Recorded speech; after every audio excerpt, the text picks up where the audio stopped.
Yeah guys, so tatravel tayo ngayon, no? So nakamotor po tayo guys,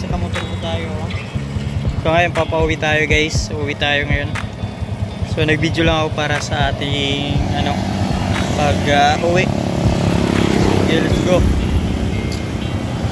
Ingat talaga tayo, lagi ingat. Yun, no? Okay, so may mga aso. Oh, may pusa. Diba?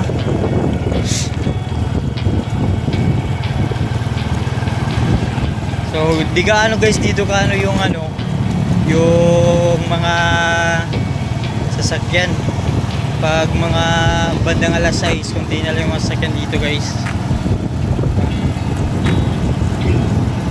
So, dito lang tayo guys sa gilid. Siyempre, hindi naman tayo 4-wheelers para pong magitna eh. Papagitna lang tayo pag mga overtake or mabilis lang tayo guys. Dahil di tayo mabilis, napakaangas naman yun na rider. Sana ako mapapasana ko na lang talaga ako dun.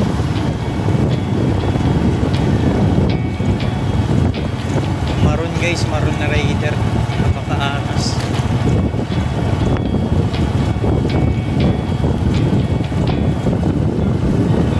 Yan.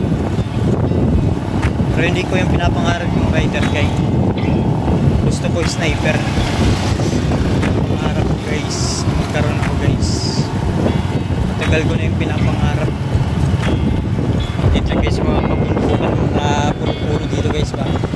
Marami dito guys mga puno-puno. Diba? So yung gamit ko pala guys, yung aking Blue-Key. Si Blue-Key XRM 125. So ngayon guys, pero medyo nasira na yung ating speed kilometers guys. Isang araw pa. Yung napansin ko nung napansin ko siya nung nakarang araw, hindi na pala gumagana guys. So ayos lang yan.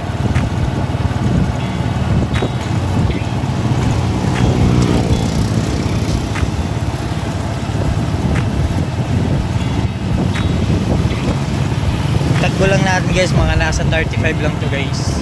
Tandaan lang, hindi mabilisan kasi makakarating din tayo sa ating pupuntahan. Daming bukit, kupras, maraming kupras guys, dala si kuya.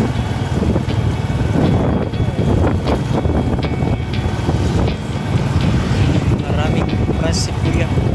Pala guys, itong motor na nasa akin guys,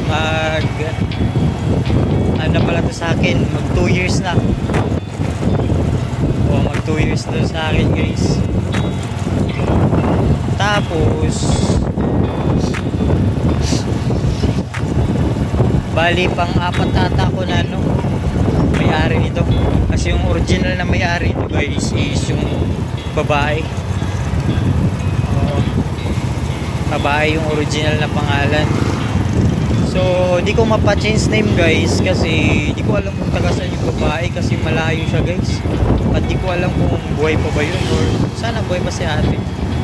Di ko alam kung paano ko hanapin yun, diba guys?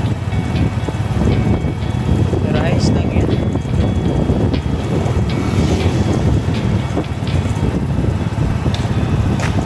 So yun nga guys, so hanggang dito lang yung video natin. Sa susunod na ulit guys. Bye guys.